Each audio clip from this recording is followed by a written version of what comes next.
Oke, nah sekarang untuk yang kedua ya, sobat. Yang kedua itu adalah kita bahas di sini itu kesuburan tanah. Tanah itu yang subur yang seperti apa? Nah, kalaupun kita belum tahu yang subur, minimal kita bisa lihat kalau tanah itu sudah gembur. Gembur itu seperti ini. Kalau secara visual itu mungkin warnanya hitam. Itu ya, kalau kita lihat secara visual itu warnanya hitam. Kalau misalkan kita pegang itu ya dia tidak keras karakternya seperti itu. Tapi jangan salah ya sobat semua, yang keras itu bukan berarti tidak subur dan yang tidak gembur bukan berarti juga itu tidak bisa dijadikan tempat untuk budidaya kopi gitu ya. Jadi syarat yang kedua kita masukkan itu adalah kualitas tanah subur gembur. Nah, insya Allah nanti hasilnya pasti makmur. Nah, ciri-cirinya lagi nih, selain hitam gembur tadi itu, biasanya kalau kita ngobrol dengan orang-orang lokal di sini, di daerah kami itu ada yang bilang seperti ini, Mas, nanti kalau mau ngecek lahan untuk budidaya tanaman, misalkan lahan itu belukar dan sebagainya, kalau di sini kan konturnya cenderung miring. Nah, cenderung miring. Kalau misalkan miring itu nanti kondisi ngecek itu setelah hujan, kemudian kita naik, misalkan di kondisi miring seperti itu, kita kepleset, tanahnya itu melesetin, artinya itu berarti tanah itu cenderung keras. Meleset itu cenderung keras, biasanya seperti itu. Artinya lihat dia. Nah, kalau untuk dijadikan budidaya, itu mungkin bisa jadi ya, second choice lah, jadi pilihan yang kedua. Kalau misalkan ada pilihan yang pertama. Tapi kalau memang nggak ada, selain dari tanah itu tadi, misalkan kalau diinjek meleset, nah berarti itu tandanya keras atau pakai indikator lain. Ya berarti ya tanah itu, tinggal kita nanti di pengolahan lahan seperti apa. Selalu ada trik untuk mendapatkan solusi gitu ya. Nah, untuk yang ketiga itu adalah tentang pemilihan bibit yang unggul, sobat semua. Nah, ini persis nih di video yang kita upload sebelumnya, ini luar biasa pentingnya ini ya, luar biasa pentingnya yang menjadikan faktor tanaman kopi kita itu bisa berbuah dengan lebat ya. Kalau kemarin di video sebelum ini itu kita bahas bahwa banyak faktor gagal ya, yang gagalnya itu. Banyak faktor gagalnya itu karena jarak tanam terlalu rapat atau memang mataharinya kurang masuk, ada bayang dan sebagainya, ya kan? Nah, atau memang bibitnya yang kurang unggul. Karena apa? Bibit unggul kalau jarak tanam kurang bagus ya nggak jadi. Ya kan, jarak tanam bagus, perawatan maksimal, mau bibitnya kurang unggul ya mentok di segitu-gitu aja karena gen dari bibit itu ya memang kurang maksimal. Nah, jadi sobat semua, kalau kita lihat dari pertanian Vietnam misalkan ya, mereka membuat bibit kopi itu saya baca banyak yang menggunakan jenis pembuatan bibitnya itu dengan cara vegetatif gitu ya, vegetatif mereka itu dari awal. Jadi banyak juga dia membuatnya itu dari tunas air ya, tunas air tanaman kopi yang unggul diambil ya kan, diambil beberapa ruas, mungkin 2 atau 3 ruas, kemudian langsung ditancapkan ke polybag yang sudah diisi tanah. Nah, di situ bisa jadi bibit. Nah, itu sangat penting karena kalau vegetatif itu ya kan, perkembangbiakan tanaman yang dilakukan secara vegetatif itu cenderung tidak merubah karakter induknya. Nah, vegetatif itu yang seperti apa sih? Vegetatif itu simpelnya saja kalau kita mau mengembangkan tanaman itu dari tunasnya atau dari kayunya. Nah, itu kita sebut dengan vegetatif. Nah, kalau yang generatif itu dari bijinya, dari buahnya itu generatif. Nah, kalau dari generatif itu kemungkinan untuk berubah karakter dari induknya itu lebih tinggi gitu ya, kemungkinan berubahnya itu lebih tinggi. Tapi kalau yang vegetatif dengan yang tunas itu tadi ditancapkan itu lebih kecil kemungkinannya untuk berubah. Kalau karakter indukannya itu gogosannya besar-besar, rapat, dia tidak gampang rontok, nah mungkin karakternya itu pasti akan turun. Nah, kalau yang di lahan kita ini sobat semua, ini generatif semua, belum ada yang vegetatif. Nah, mungkin di minggu-minggu ini kita akan dapat kiriman entres. Nah, dari support kita sudah dapat support kemarin, kita akan dapat kiriman entres klon Jumani lancuran langsung dari sumbernya. Wah, gitu ya. Terima kasih ini Pak D. Jumani. Ya, ini hari Minggu ini kabarnya akan dikirim ya kan, di insya Allah pekan-pekan ini akan langsung kita ganti bibit gitu ya, ganti bibit. Nah, kalau di Vietnam, di Brazil itu banyak yang seperti itu. Kalau di Indonesia vegetatifnya itu yang sering kita kenal dengan spek ya.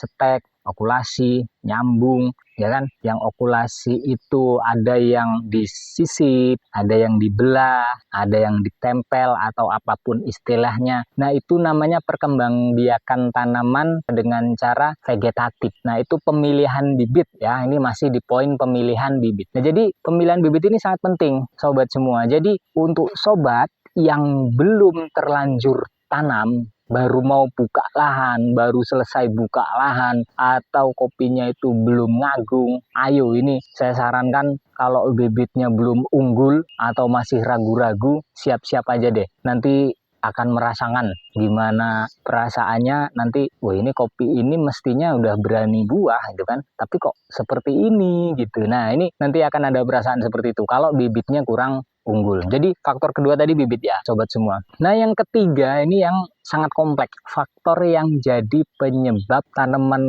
kopi kita itu akan lebat atau tidak. Ini di nomor 3 ini sangat kompleks. Karena apa? Kita ambil poinnya itu di perawatan tanaman. Perawatan itu di dalam ada pemupukan, ya kan? Terus nanti ada pemangkasan, ya kan? Di dalam poin pemangkasan itu ada nanti regenerasi tunas. Nah, ini ada kita ambil poinnya 3 ini. Nah, ini untuk bagian perawatan. Kemudian di poin besar berikutnya yang tentang perawatan ini adalah pemupukan. Nah, pemupukan ini juga nanti ada, nggak asal yang penting dipupuk pasti berbuah banyak, enggak.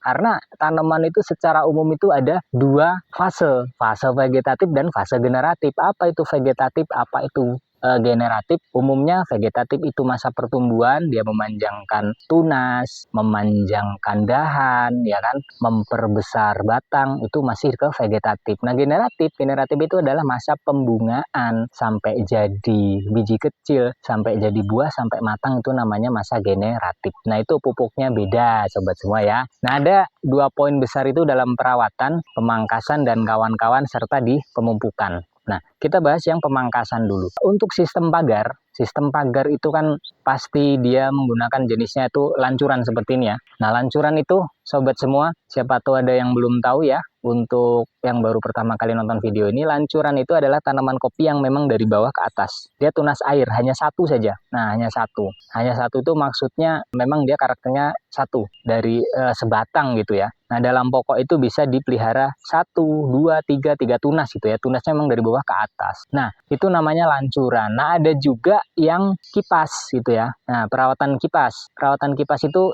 yang model lancuran seperti ini, nanti ketika sudah ngagung tumbuh tunas yang setinggi dada biasanya, atau setinggi dagu, atau setinggi badan kita 1,5 meter, itu diambil tunas yang baru, dicarikan tunas atau entres yang untuk karakternya itu kipas. Ya, mekar-mekar seperti itu kalau sobat bisa lihat di video-video itu banyak ya. Nah, itu namanya kipas. Ya, stekan kipas populernya, atau stekan payung, atau ada yang sebut parabola. Nah, itu atau apalah itu sebutannya seperti itu. Nah, itu beda perawatan. Yang versi kipas dengan yang versi lancuran seperti ini beda. Kalau kami menilai itu yang seperti ini cenderung lebih mudah. Karena apa? Karena yang dibuang tunasnya itu hanya tunas-tunas cacing ya. Nanti kita kasih contoh, tunas cacing itu tunas yang tumbuh di antara sela-sela buah atau gogosan ini, atau dombolan. Nah, itu namanya tunas cacing, itu yang harus dibuangin. Dan juga tunas air. Tunas air itu tunas yang tumbuhnya pas di batang utama. Nah, itu tunas-tunas itu harus dibuang. Kalau enggak, batang utamanya dia akan koit. Nah, akan tewas dia. Jadi gitu. Itu perawatan kalau di lancuran ya. Pemangkasannya, penunasannya hanya seperti itu saja. Kemudian nanti pasca panen, setelah selesai panen dibersihkan. Nah, dibersihkan ranting yang sudah berbuah, kalau robusta itu kan nggak mau berbuah lagi, dia akan kering patah. Daripada patah sendiri, itu sobat semua harus dibersihkan. Nah, pasca panen sudah nggak ada buahnya, kita bersihkan. Itu disiapkan agar nutrisi pupuk yang sudah ditebar di akhir masa panen, ya, itu nanti bisa terserap maksimal ke ranting yang masih akan produktif atau untuk musim yang akan datang tahun depan. Jadi ranting yang sudah produktif dibuang, nanti ada ranting-ranting baru itu akan bertambah panjang dan menjadi tempat untuk berbuah. Kalau lancuran seperti itu saja simpelnya. Nah, mungkin nanti di permajaan. Permajaan kalau orang Indonesia itu beda. dengan di luar negeri. Kalau kita lihat di channel-channel kopi Brazil, sobat semua ya, channel kopi Brazil itu seperti ini. Kalau mau peremajaan itu mereka pangkas habis semua. Nah, setinggi lutut mungkin ya, atau kurang setengah dari lutut, itu dipangkas semua habis. Pangkas, nanti dia keluar tunas, nah itulah yang akan dijadikan katakan dahan-dahan atau pohon-pohon yang produktif baru nanti. Kalau di Indonesia enggak. Kalau di Indonesia, sebelum tunas baru muncul, maka tunas yang pokoknya, tunas utama ini itu tidak akan ditebang. Nah, sedangkan kita harus memperkirakan tunas baru ini muncul besar itu di musim berbunga yang pas gitu ya. Nah, ini bisa disesuaikan dengan masa panen di daerah kawan-kawan atau sobat semua. Misalkan gitu kan, kalau panennya di bulan 4 ya, masa berbunga rayanya itu kan bulan 6, 7, 8 tahun sebelumnya. Maka kalau misalkan setelah panen, nanti bersih tunas, nanti ada tunas baru dari bawah. Kalau tunas utama mau diregenerasi tahun depan, maka sisakan 1, 2, atau 3 tunas baru. Nah, nanti ketika tunas atas berbuah, di tahun depan itu diambil buahnya, maka tunas yang bawah sudah besar. Dan di bulan 6, 7, 8 siap berbunga.